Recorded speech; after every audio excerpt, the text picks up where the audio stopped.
കഴിഞ്ഞ ഒരാഴ്ച ആതിരയുടെ പെരുമാറ്റം വളരെ അസ്വസ്ഥരാക്കുന്നു. എന്തോ സംഭവമുണ്ട്. എനിക്ക് ഇനി തൂറാനുള്ള സമയം കിട്ടുമോ എന്തോ. കാണികളെ ഇറിറ്റേറ്റഡ് ആയി പോയപ്പോ വന്നു ഇറിറ്റേഷൻ എല്ലാവർക്കും ഇല്ലേ? ജാങ്കോ നീ അറിഞ്ഞ ഞാൻ പിന്നെ പെട്ടു. വ്യക്തിവിരോധമുള്ള പോലെയൊക്കെ എനിക്ക് തോന്നിയിട്ടുണ്ട്. കണ്ണിൽ കണ്ട സത്യം ടാർസൂസ് എവിടെയും പറയും.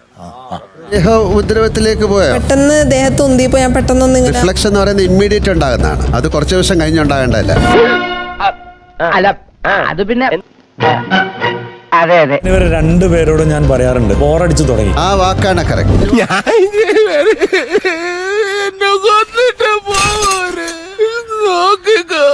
നിനക്ക് ഗുരു കൊണ്ട് പോകൂടാ. നൂറ, ഇതാണോ ശരിക്കും ആതിരയുടെ സ്വഭാവം? ഇപ്പൊ നൂറ എങ്ങനെ സഹിക്കുന്നു? എന്റെ കഷ്ടകാലം എന്നല്ലാതെ എന്ത് പറയാൻ. സഹിക്കല്ലാതെ എന്ത് ചെയ്യാ? എന്ത് ചെയ്യാന് പെട്ടുപോയില്. എന്നാ പിന്നെ അനുഭവിച്ചോട്ടോ. എന്ത് ചെയ്യാന് പെട്ടുപോയില്. നീ ഇതിന് കൂട്ടിക്കൊന്നും ഞാൻ കരുതിയില്ല. യൂട്യൂബ് ലോനപ്പാ. എന്നാലും എന്നോടിത് വേണ്ടായിരുന്നു. ഞാൻ എന്തെങ്കിലും പണിയെടുത്ത് മര്യാദയ്ക്ക് ഇവിടെ ജീവിച്ചു. പോയിത്തരവും മാത്രം അതാണ് വൈനോട്. അപ്പൊ നേരം കളയാണ്ട് അടുത്ത മഴയ്ക്ക് മുമ്പ് എല്ലാരും അവനവന്റെ കൂരയ്ക്ക് പോയി ചേരി.